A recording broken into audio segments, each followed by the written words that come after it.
A man walks through the world feeling as if everything conspires against him. The noise of the streets irritates him. The indifference of strangers wounds him. The arrogance of others makes him feel small.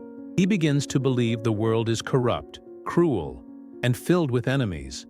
And so he hides behind a shield of bitterness, convinced he has seen reality as it is. But what if this interpretation is false? What if the world is not showing him its ugliness, but only reflecting back the storm already raging inside his own heart? We are so quick to curse life itself, but rarely do we recognize that our hatred of the world is often nothing more than our own pain staring back at us. And here lies the hidden truth. The way you see life is inseparable from the way you carry yourself within it. Before I reveal how this reflection works, and why hating the world may actually be a disguised call to transform your own soul, I invite you to subscribe, share, and comment on this video. By doing so, you help spread this reflection to other men who, like you, may be trapped in the same mirror and desperately need another way of seeing. Stay with me, because what looks like hostility from the world may turn out to be the key to freedom. We are taught to believe that the world is an independent stage, filled with actors who play their parts regardless of who we are. And in a sense, this is true. Yet the way we experience that stage is never neutral. A man filled with resentment will find resentment everywhere. He will interpret a stranger's silence as contempt, a friend's distance as betrayal, and even the smallest delay in his plans as a personal insult from the universe. In this state, he feels trapped in a hostile landscape, but in truth, it is not the world he is seeing. It is his own reflection projected outward. This is why hatred of the world never brings peace. It multiplies itself endlessly, echoing back from every corner.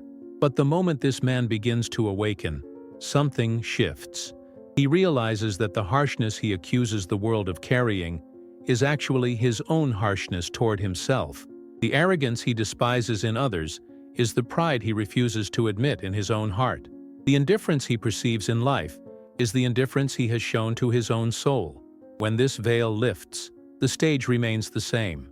The people, the streets, the events do not change, but suddenly they appear different. The reflection softens because his own heart has softened. And here begins the great reversal. To stop hating the world, one does not need to change the world, only to cleanse the mirror within. The first instinct of a wounded man is to fight the mirror. He curses society, condemns humanity, and even dreams of abandoning everything, as if running away would free him from the burden he carries. Yet wherever he goes, the same shadow follows, because the reflection is born from within. Think of a man who despises arrogance. He cannot stand the proud gestures of others. And yet, if he looks carefully, he will discover that his anger comes not from their pride, but from the pride he hides in himself, the same pride he has never allowed to be expressed openly. Another man despises weakness, mocks those who hesitate or fall, and yet the real reason for his cruelty is the weakness he refuses to embrace in his own heart. The world, then, becomes a stage where his denied parts return to him, embodied in the faces of strangers. When this truth begins to reveal itself, the man feels both liberated and disturbed. Liberated because he no longer needs to wage war against the whole universe. Disturbed because he realizes that the enemy he thought lived outside has always been living inside. This realization is not easy to accept. It requires courage to admit that the hatred you feel toward others is often hatred toward yourself. It is simpler to believe that the world is cruel, because then you can continue being the victim of a grand injustice.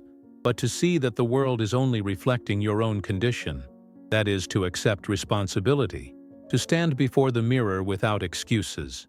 This is the first step toward true strength. Not blaming life, but allowing life to reveal who you truly are. There comes a time when a man stops running from the mirror and dares to look into it with steady eyes. At first, the reflection seems unbearable. He notices how much anger he has carried like a shield, how much fear has dictated his choices, how often he has hidden behind sarcasm or indifference just to protect a fragile sense of worth. In those moments, he realizes that the bitterness he projected onto the world was nothing more than a strategy to avoid facing himself. Hatred of life becomes easier than the silence of introspection, because silence leaves no one else to blame. But once he accepts this, something extraordinary begins to unfold.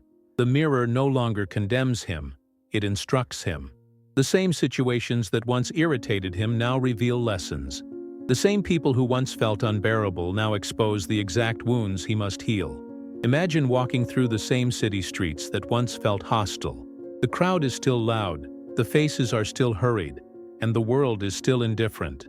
But inside, a different current flows. Instead of reading contempt in the eyes of strangers, he sees neutrality, perhaps even freedom.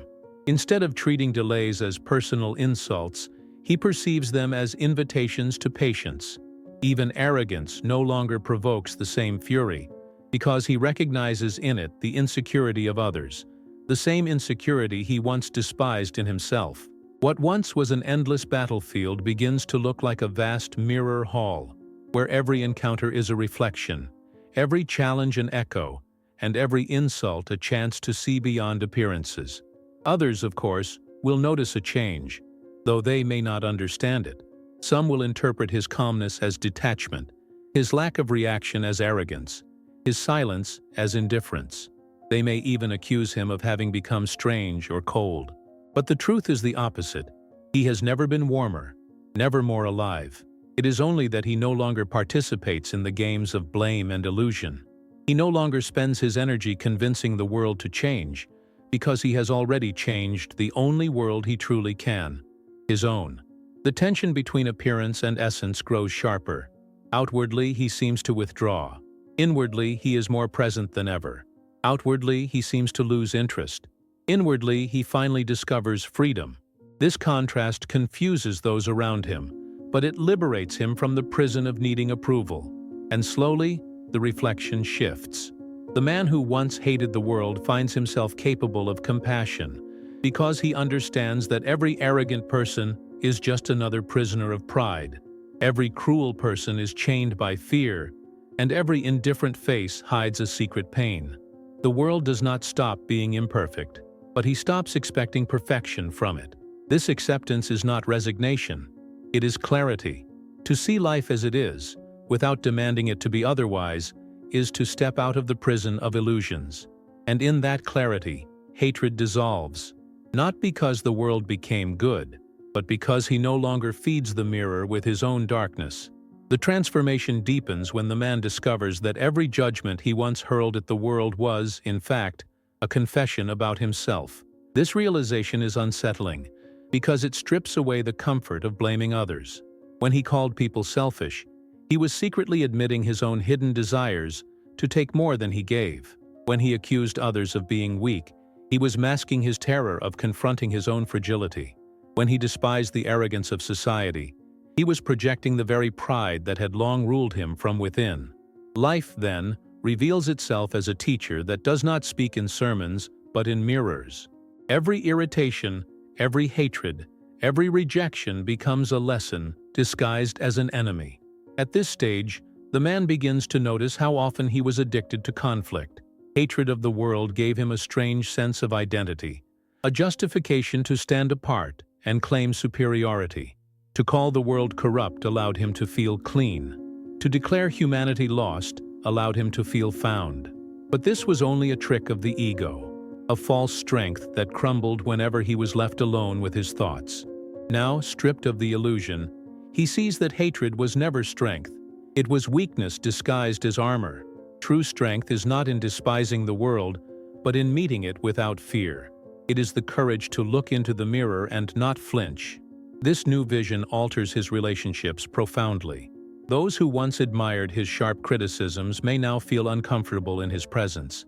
They see that he no longer joins in the easy game of judging others, and so they call him aloof. Friends who bonded with him over shared bitterness may drift away, confused by his silence. Even family members may misinterpret his calm as indifference. Yet behind this apparent distance, he has never been closer to others. For the first time, he sees them not as threats or obstacles, but as fellow travelers carrying their own mirrors, their own hidden battles. He understands that every soul he meets is wrestling with the same projections he once mistook for truth. Externally, this change may look like isolation. He no longer argues as fiercely, no longer rushes to defend his wounded pride, no longer seeks constant validation.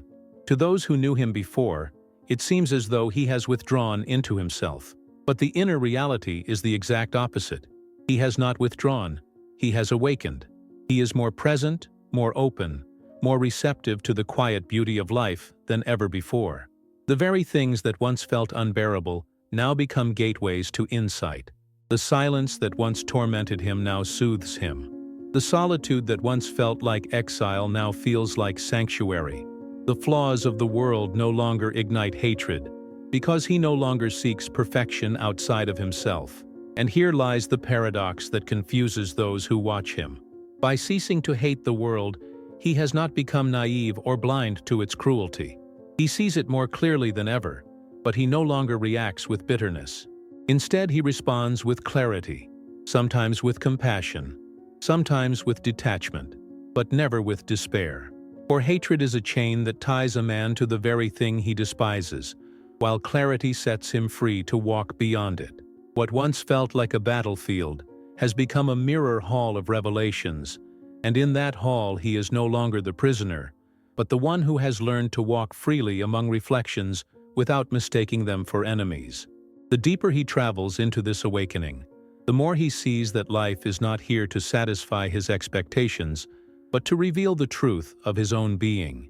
Every disappointment that once fueled his bitterness now becomes evidence of how tightly he tried to control the world. Every rejection that once pierced his pride now shows him how dependent he was on the approval of others. And every loss that once seemed like a cruel injustice now exposes how fragile his attachments truly were. By watching the mirror closely, he begins to realize that the world is not against him. It is indifferent. It does not plot, it does not conspire, it simply reflects. The cruelty he believed was targeted at him was never personal.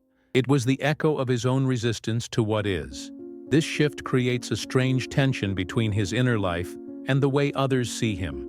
To those still trapped in their own projections, he appears almost dangerous, as if he has stepped outside the invisible contract everyone signs to keep the illusions alive. When he does not react with anger, people assume he is cold. When he does not cling to drama, they accuse him of not caring.